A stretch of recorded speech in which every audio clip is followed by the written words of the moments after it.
Hello viewers, সবাইকে take পয়েন্টে স্বাগতম। আগের ভিডিওতে আমরা বোঝার চেষ্টা করেছিলাম যে পাইথনকে কেন ইন্টারপ্রেটেড ল্যাঙ্গুয়েজ বলা হয়, এবং আমরা বোঝার চেষ্টা করেছিলাম যে ইন্টারপ্রেটার কি, কম্পাইলার কি, এবং এগুলোর মধ্যে পার্থক্য কি। আজকে আমরা বোঝার চেষ্টা করব যে হাই লেভেল প্রোগ্রামিং ল্যাঙ্গুয়েজ কি এবং হাই লেভেল এবং লো লেভেল প্রোগ্রামিং ল্যাঙ্গুয়েজের মধ্যে পার্থক্যগুলো কি।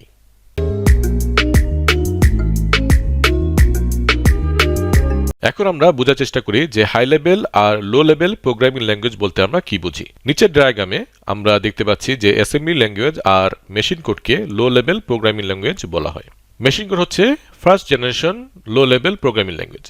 মেশিন কোডের মাধ্যমে আমরা 0 আর 1 এর মাধ্যমে সরাসরি কম্পিউটার হার্ডওয়্যারকে ইনস্ট্রাকশন দিতে পারি। মেশিন কোডের ক্ষেত্রে কোনো কম্পাইলার বা ইন্টারপ্রেটারের প্রয়োজন পড়ে না।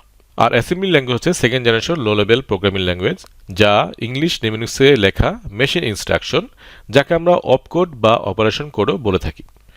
অ্যাসেম্বলি ল্যাঙ্গুয়েজ অ্যাসেম্বলির মাধ্যমে ট্রান্সলেট করে মেশিন কোডে পরিণত হয় এবং সরাসরি হার্ডওয়্যারকে অ্যাক্সেস করতে পারে।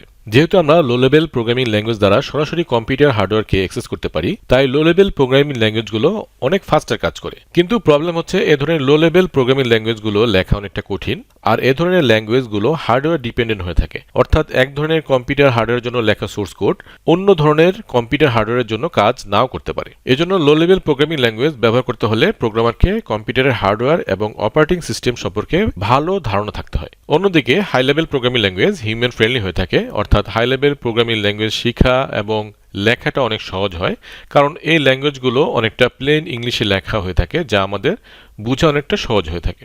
হাই লেভেল প্রোগ্রামিং ল্যাঙ্গুয়েজগুলো মেশিন ইন্ডিপেন্ডেন্ট হয়ে থাকে, আর ডিবাগিং ও মেইনটেনেন্স করাটা তুলনামূলক সহজ হয়ে থাকে।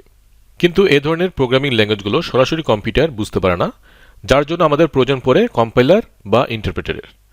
কম্পাইলার আর ইন্টারপ্রেটার হাই লেভেল প্রোগ্রামিং ল্যাঙ্গুয়েজকে ট্রান্সলেট করে কম্পিউটার বুঝতে পারে তার উপযোগী মেশিন কোডে পরিণত করে। কম্পাইলার বা ইন্টারপ্রেটার ব্যবহার করতে হয় বলে high level programming language low level programming language থেকে কিছুটা স্লো হয়ে থাকে।